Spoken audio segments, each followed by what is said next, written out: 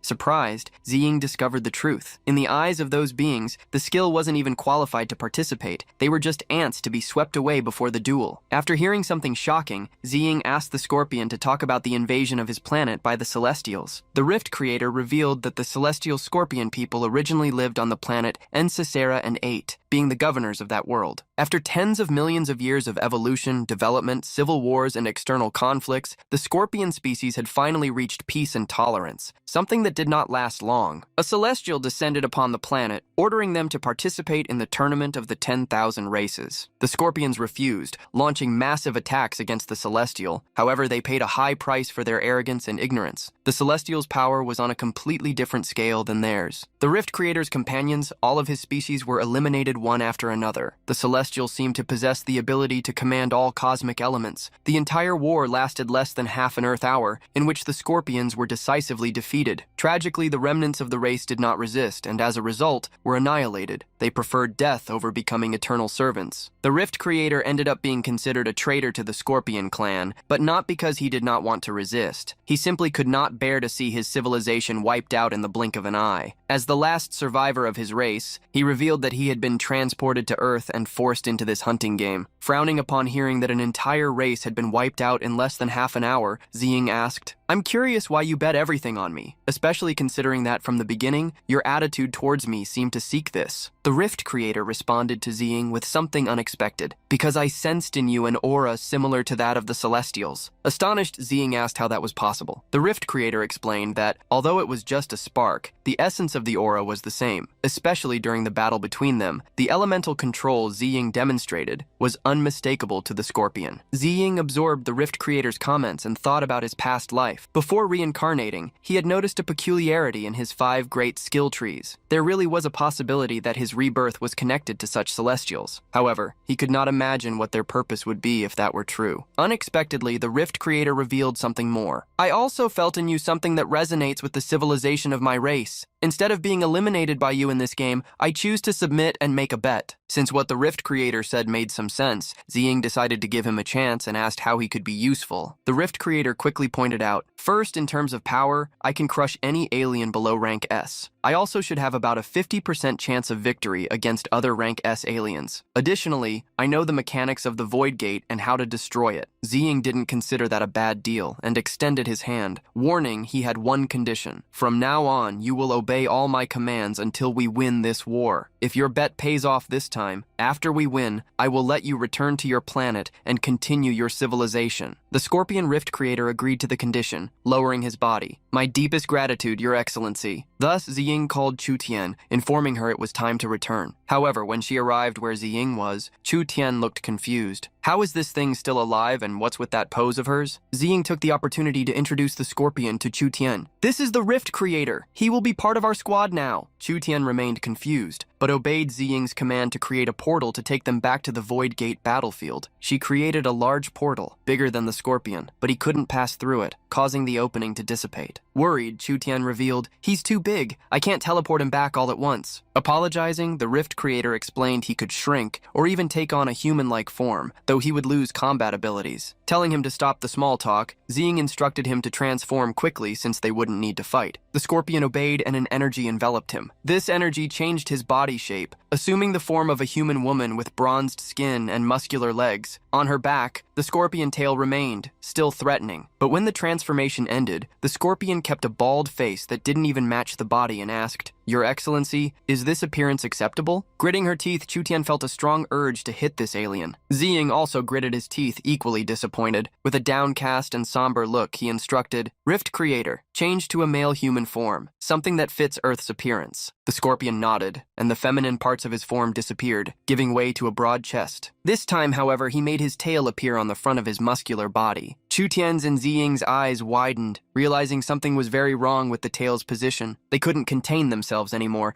and attacked the Scorpion, who got beaten amid Ziying's shouts. "Do you have something against the human appearance?" Chu Tian also scolded him. "What was the idea behind putting your tail on the front of your body?" After apologizing, admitting he still had much to learn, the Rift Creator correctly assumed a human form, placing the tail at the back. Chuden even helped him by grabbing a cloth for him to wrap around his waist to avoid any embarrassment. On the battlefield, Chang'e was sitting, watching the Void Gate. Next to him, Chang Kong asked, "Has the Void Gate been too quiet for several hours?" Chang'e attributed this to what Xing'e had mentioned. The aliens' teleports must follow some pattern. Suddenly, a portal opened, and through it passed the Rift Creator, answering the duo. "That's right, there is a pattern!" Immediately, the two took combat positions upon seeing the monster that did not look human. However, soon Ziying crossed the portal and introduced, "This is our new companion, a rank S alien, the Rift Creator." Lan Changkong and Su Chang'e were shocked by Ziying's words. Familiarizing himself with the duo, the Rift Creator pointed upwards and explained, "The Void Gate is only activated and opened at sunrise. Currently, most rank A and lower aliens are teleported en masse. Rank S aliens are transported only in small numbers and only at noon, so there's no need to keep watch during the night." Crossing his arms, Ziying asked what the method to close the Void Gate was. The Rift Creator revealed that inside each gate, each race had their corresponding teleport passes, transit space, and teleport center. We need to pass through the passage, reach the transit space, eliminate the aliens there, and destroy the teleport center. This should prevent any other teleports for that race. Worried, Ziying asked if the teleport centers could be rebuilt after being destroyed. The Rift creator admitted it was possible, but that goes against the rules of the game. If a teleport center is destroyed, it means game over for that race. The Celestials will then take care of exterminating it. Worried, Lan Changkong asked if they could really defeat that celestial existence. Although the concern was legitimate, Ziying asked everyone to take one step at a time. Chang'e, on the other hand, was more worried about something else. Excitedly, he put his arms around Ziying and Changkong's shoulders, pulling them close, and said, "Forget those bastards. Didn't the Rift creator say the next wave only arrives at sunrise tomorrow?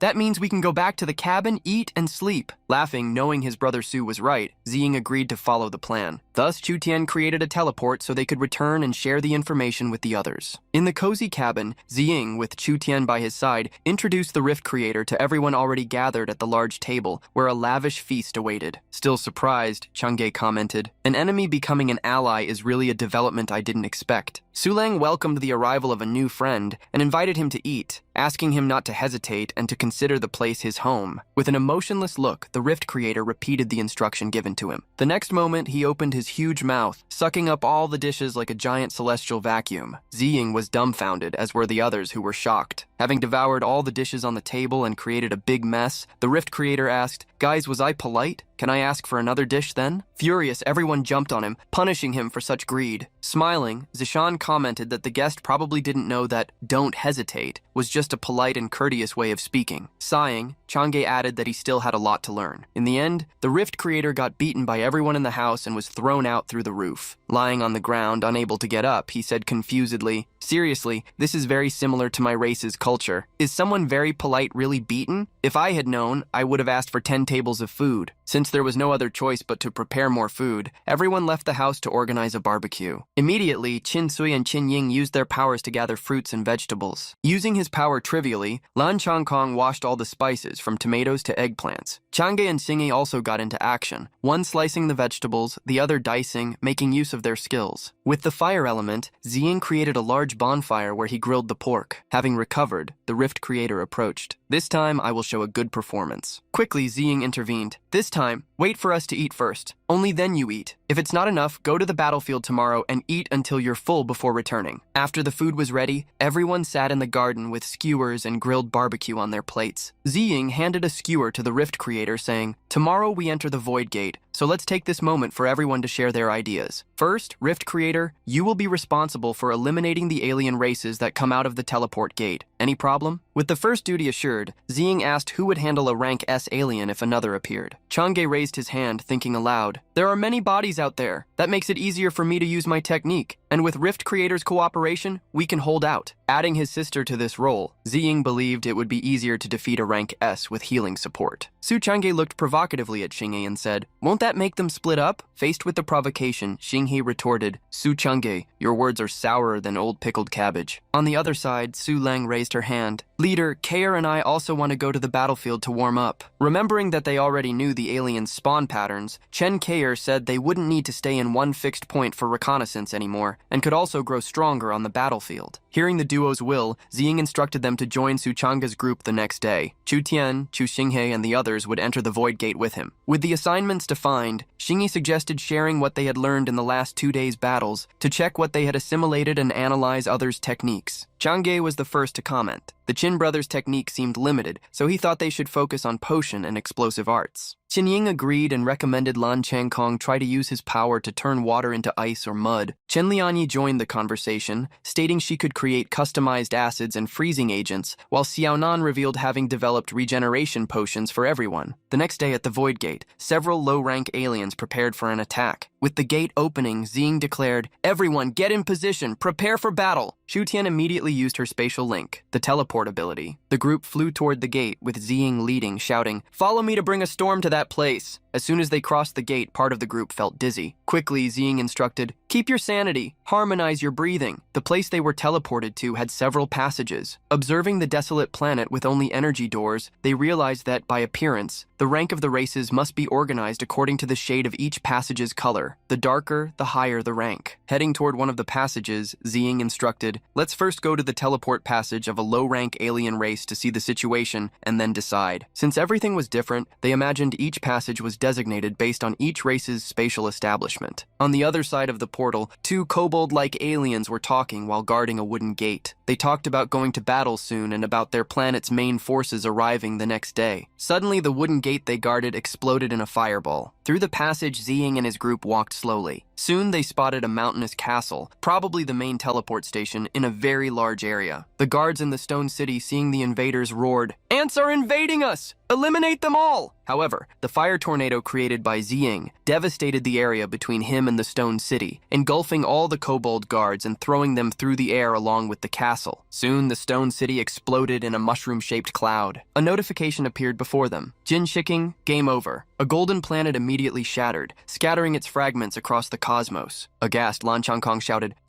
They were eliminated with a single attack?" Xingyi commented that maybe they weren't even needed, just sending Ziying alone would suffice. Holding his head, Qin Ying even wondered why he was there. Checking his stock of source stones, Ziying noticed that, even using the forbidden spell, they had not been consumed. Apparently, the spiritual energy was so abundant inside the Void Gate that it cancelled the need for them. However, unexpectedly, an energy arose in the veins of Ziying's hands, making him grit his teeth as he observed it closely. Imagining that was the price to use abilities inside the Void Portal, Ziying wondered what the final cost would be. Worried about Ziying's reaction, Xingyi asked if something was wrong, but Ziying reassured him. Rising from the ashes of the explosion, Ziying called everyone to continue the attacks, because the faster they closed the teleport gates, the safer the world would be. Xinghe knew Ziying didn't want to talk at the moment, so he decided to save the questions for after their return. Running to one of the rank S portals, Ziying ordered the others to split up and go to the lower-ranked ones first, letting Chu Tian move freely to assist them. Finding an area of golden-colored portals, Ziying imagined there were rank S aliens on the other side. Noticing a pattern drawn on the portal, Ziying questioned, "Isn't this used for succubi? Do only those of rank S receive a special marking?" Looking around, there were several portals with drawings of races that had already appeared on the battlefield, like the Sonic Bat and the Rift Scorpion race, the latter erased, possibly because their entire species had been wiped out. Ziying then ran into the portal. Upon crossing it, he found himself inside a tunnel of mental power, a psychic passage, and wondered, by the way, is this teleport gate one way? If the Celestial doesn't open the gate, can the beasts inside not get out? But we can enter easily? Then why does the Celestial do this? If it's just for fun, why not release them all at once? Is the Celestial really doing this just for amusement? On the other side of the passage, in a large natural outdoor hot spring, several aliens identical to the one who had taken over Ziying's father's body were gathered. One of them commented, "Today is our day, right? I don't know what the situation has been since the elder sister left last time." Another alien reassured him, "Don't worry, there are only low classes on the planet we're invading. We can destroy them with our intelligence." Unexpectedly, the group saw the teleport gate shine intensely and be knocked down. They were confused because the invasion time had not yet come. When the two who were talking realized the ants were counter-attacking, it was already too late to save their necks. One of the aliens quickly stood up, "Prepare for battle, use mental attack." Faced with the collective mental attack, Ziying found himself in trouble. However, using a mental defense at maximum power, he managed to block the attacks. Two aliens transformed into slime, merging for a seduction attack. They turned into beautiful women, trying to embrace Ziying, who almost succumbed to the aphrodisiac scent of the illusion. The women touched his face, trying to make him surrender to pleasure. Closing his eyes, Ziying replied, "All right, I will," and immediately added, "I will crush you and your ancestors." With a swing of his sword, Ziying launched an energy attack that cut through the surroundings with the fury of humanity, roaring, "How much do you underestimate humanity? Do you really think we'll fall for these cheap tricks?" One of the transformed aliens fell back into the hot spring, hurriedly warning a species companion, "The information is wrong. It didn't work." Immediately, several aliens used umbilical cords coming from their heads to try to connect to Ziying. But swinging the sword charged with a dark crimson energy, he frustrated their plans. One last cord had not been cut because Ziying didn't notice its presence. He tried to attack the aliens with an overwhelming strike, but at that moment, his opponents found crucial information. They all transformed into the people Ziying cherished most, his team. However, laughing, Ziying mocked, Do you really think you know why they are important? With this stupidity, you underestimate humanity. Striking the subworld on the ground, Nan Ziying wiped out the aliens. A fierce wave of pain and agony swept through the space monsters, and with an explosion of crimson cuts, Ziying made them disappear. Having faced a familiar monster, he found the fight much easier than last time. Now, it was time to attack the Sonic King Bat Tribe. In the battle against the bats, the alien beasts immediately used their sound waves, but in counterattack, Ziying used the dragon's roar. The golden dragon didn't even notice the bats. It simply devoured them, annihilating them like hot lava passing through fine silk. Quickly, with its powerful breath, the dragon wiped out all the bats, turning the planet into a cauldron of lava. With a worried look, Ziying saw the mark on his hand appear once again. In the fight against the succubi, he had only used Asura abilities, and at that time, such a curse had not appeared. It became clear to him that the mark was really a price to pay in exchange for sparing the source stones. Ziying ended up commenting, "Unfortunately, my stock of source stones, even without considering joining the battlefield outside the Void Gate, will not be enough. It doesn't matter. Anyway, this price doesn't seem high at the moment, and regardless of the final price, we will win this war first." Thus, Ziying headed to the world of the Specters of Decay. Outside the portals, Chu Tian was organizing some information. Everyone seemed to be doing well in the worlds they had invaded, so Chu Tian didn't need to do much. He even blamed himself for not having grabbed some snacks to eat while waiting. Suddenly, a huge explosion happened in the portal region. Chu Tian's voice slowed down, and he couldn't even move properly. In front of him, a gigantic alien dragon appeared, roaring in his direction. With the dragon's roar, Chu Tian was thrown backward. In a slow voice, he tried to shout, "Someone, please save me!" Nan Ziying immediately appeared, advancing at his maximum speed toward the dragon. Raising his sword, he unleashed the Forbidden Thunder element spell. The prison of desolate thunders fell upon the dragon like iron bars running through the alien's entire body, making it roar in pain. Chu Tian hurriedly sent a message to the Qin brothers. They promptly used magical vines to pull Chu Tian into one of the lower-ranked portals. The brothers saved Chu Tian, and Qin Sui caught him in his arms, preventing him from falling. The poor little girl cried, eyes full of tears. "I was almost devoured." Gently stroking Chu Tian's head, the brothers calmed her. Being called a child by Qin Ying, Chu Tian recovered, arguing with him, "I wasn't really scared. Why would I be afraid when you two aren't?" Outside, the battle between the lightning and the dragon intensified. Suddenly, the lightning attack was stopped by the dragon, and the spatial bubble created by Chu Tian burst. As if possessing the ability to freeze time and space, the dragon fled, traveling toward the spatial portal. Unable to pursue the dragon, Ziying immediately intended to warn Chang'e of the danger. Outside the portal, the Rift Scorpion used its stinger to shoot several projectiles, the celestial fire meteors. The explosions reached across the battlefield, destroying the invading aliens. The rest of the team had an easy time thanks to the Rift Scorpion, who alone dominated the battlefield. They even made snacks while watching him defeat and devour the invaders. After filling his belly, the Rift Scorpion took on his human form, scratching his head while showing that he had defeated all enemies. "You praise me too much, but what I did was just a small effort." Chang'e hurriedly scolded upon seeing the scorpion transform into a human, knowing he couldn't fight like that. "Keep fighting, and what if we get caught by our prey?" In the moment of relaxation, Su Chang'e received a telepathic message from Ziying, warning that a rank S celestial dragon was about to pass through the portal, a dragon that froze time and space. As soon as Ziying warned, the dragon passed through the portal and immediately opened its mouth, gathering a large amount of energy for a dragon's breath. Several fire spheres were created by the dragon, which threw them toward the Rift Scorpion, intending to punish him. Chang'e hurriedly shouted for the Rift Scorpion to be careful, but it was too late. The giant scorpion couldn't move and saw the large fireball traveling toward him. Quickly, Su Chang'e used the celestial puppet net. Creating a net, Su Chang'e managed to trap the dragon, preventing its attack. Using the contract shred skill, Su Chang'e tightened his lines around the dragon, closing its wings and wrapping it up. However, furiously, the dragon broke free from the lines, unleashing a dragon's breath. With the dragon's attack, even the puppet strings were frozen, allowing it to escape. Su Chang'e saw the only possible action was to save the Rift Scorpion. Creating new strings, he wrapped them around the scorpion to pull him away. Thanks to this, he managed to remove the Rift Scorpion from the line of fire of the dragon's breath, which created a large crater. Ziying's sister quickly approached the scorpion, using her sacred light healing skill to restore the alien scorpion's shell. However, the dragon did not intend to let him escape and flew toward Chang'e, who was protecting him. Chang'e confidently blocked the dragon's path. "The Rift Scorpion is our companion now. If you want to eliminate him, you'll have to go through me first." The giant scorpion cried from its 6 eyes upon hearing it was treated as a companion. While healing him, Sijun smiled, finding it funny. You big silly, what's wrong? Crying and whining over silly things. Sulang closed her eyes, using her perception. His ability to freeze time and space is similar to the paralyzing art. It lasts for 10 seconds, but when he releases his dragon's breath, he can't use any other skill. Chen Keir, making a prediction, warned, Su Chang'e, be careful. He's going to use the dragon's breath. Just as Chen Keir predicted, the dragon unleashed its powerful energy attack. Dodging the breath with a big leap, Su Chang'e mocked, we are not afraid of you. You think that paralyzing art you're so proud of is something great? When the ancestral monkey was already playing with that trick, your race was still inside an egg. Furious at the words of the inferior human, the dragon flew toward him, opening its mouth to devour him. But at that moment, Su Chang'e used his string skills to raise puppets. Gathering a large number of puppets, he began a great transformation.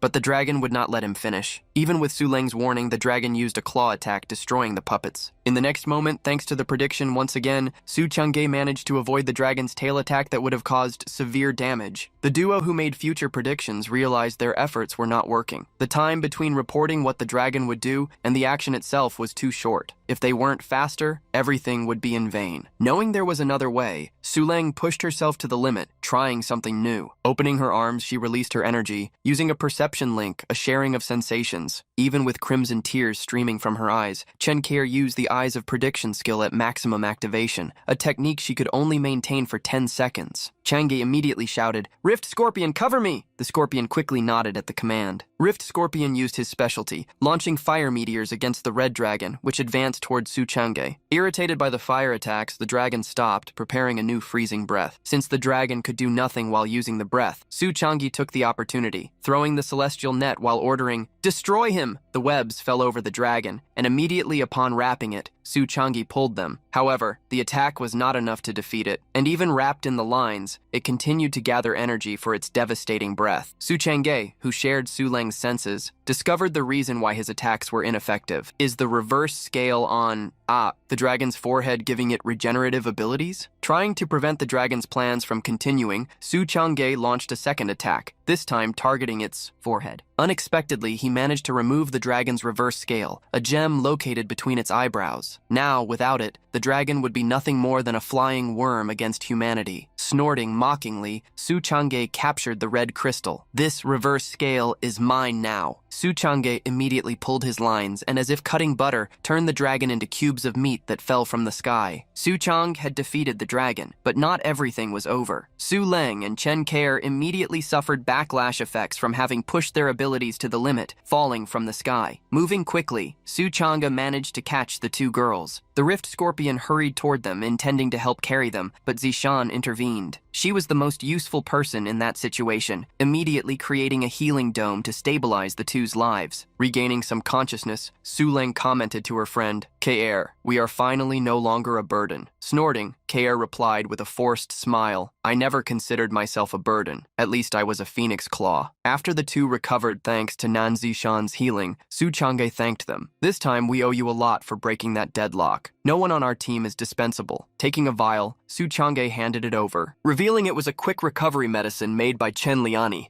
Keir found it strange to hear such kind words from Chang'e's mouth and commented, I always thought a dog's mouth was only good for barking. Although irritated by the provocation, Su Chang'e allowed her to tease since she had been a great help. As soon as they took the potion, Su Leng and Chen Keir stood up, overflowing with energy. Their recovery was complete. Seeing they were now fine, Chang'e looked at them mischievously, making Su Leng run away. Since Chen Keir stayed, Su Chang'e grabbed her by the braids and lifted her. Who was the little puppy complaining that my words were too nice? Struggling, Chen Keir shouted, You rascal! Let me go! I'm an old lady! Chang'e smiled hearing Keir's words and teased her. Old lady? You're more like an old witch! Beside Zishan, Su Leng watched the two quarrel like children. Approaching them with a somber look, the Rift Scorpion commented, Look at them, exactly as they were in childhood. It brings to mind the chase under the sunset on our home planet. My youth, I realize now, was truly wasted. At the same time, the Wood brothers arrived at the last rank B teleport center of the alien races. Next to their sister, Qin Ying commented that it would be a good opportunity to test their new skill. Placing his hands on the ground, Qin Sui created, with his energy, several abyssal roots. Soon, a large tree, the tomb seal of the sky pillar, appeared. Then Qin Ying put his part of the joint attack into practice. Extending his hands, he verbalized, annihilation of the back root, collapse of the seismic structure. The roots created by him destroyed all the soil, growing in size and wrapping around the tree created by his sister. As the two techniques intertwined, a great explosion occurred, sweeping all monsters nearby. The brothers were extremely satisfied and gave credit to Su Chang'e's suggestion. Qin Sui even felt their strength had increased since arriving at that place. Qin Ying was sure it was because of the dense spiritual energy in the area. Having cleared all the rank B teleport portals, they would have to attack the rank A ones. So, Qin Ying gave a pill to Qin Sui so they could recover and rest before proceeding to the next mission step. At another portal, large red birds crossed the skies, spewing fire from their mouths to attack Lan Changkong, who released a large amount of water to block them. As soon as he created the water, Changkong used a special vial, the freezing agent. A glow appeared among the birds, turning the water created by Changkong into sharp blocks of ice. To take down two birds with one stone, Changkong shaped the blocks into ice spikes and launched them like an inverted meteor shower, hitting the enemies flying overhead. Soon, all the birds were frozen, becoming a large iceberg. Changkong needed to thank Su Xiaonan for the freezing agent, as it was extremely useful. With this, he had now become a dual-element user, water and ice. Far from the portal where Changkong was, humanoid aliens raised large swords, attacking Xinghe, who counterattacked with his sword aura domain, creating a whirlwind around him. With this mechanism active, Xinghe saw that fighting the aliens would be just a waste of time. His concern was much more to reach the primary target, so the battle would be quicker. The giant aliens joined forces to protect the teleport tower with their large, dark swords, launching a cross-attack against Chu Xinghe. Even having his plan discovered, Xinghe smiled maliciously. He was not intimidated. On the contrary, using the mirage domain of the sword aura, he advanced, creating several copies of himself, all wrapped in the aura whirlwind to attack. The aliens could not distinguish which was the real human and which were fake. The only thing they could do was attack them all, hoping luck was on their side. This allowed Chu Xinghe to advance carefree. Passing through the monsters, he jumped toward the large teleport mechanism, mocking for having fooled the two giants. "Who said a domain master must stay inside it? You were defeated because you are limited." Xingyi's sword descended on the large mechanism, delivering a devastating aura strike that broke each of the gears. In a time tunnel, Chu Tian accompanied Ziying, updating him. "Brother Nan, Su Chang'e and the others have cleared the battlefields they faced, and my brother and the others have already cleared the areas of the rank A alien races." Seeing how fast they had progressed, Ziying asked Chu Tian to wait for everyone to rest and then teleport them to where he was to destroy the teleport portal of the celestial dragon race. Since they had not yet discovered the strength or abilities of the rank S races, Ziying declared he would go ahead, asking Chu Tian not to enter that space unless called. As soon as he reached the end of the miraculous tunnel, Nan Ziying brandished his sword, destroying another passage to force entry. However, as soon as he saw what was on the other side, he was left speechless due to the surprise and the heat of that place. If you enjoyed today's recap and want more manhwa content,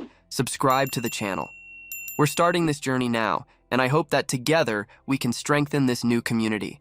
So go ahead and like the video, comment for future parts, and share it with your friends. Thank you so much for joining us, and until next time.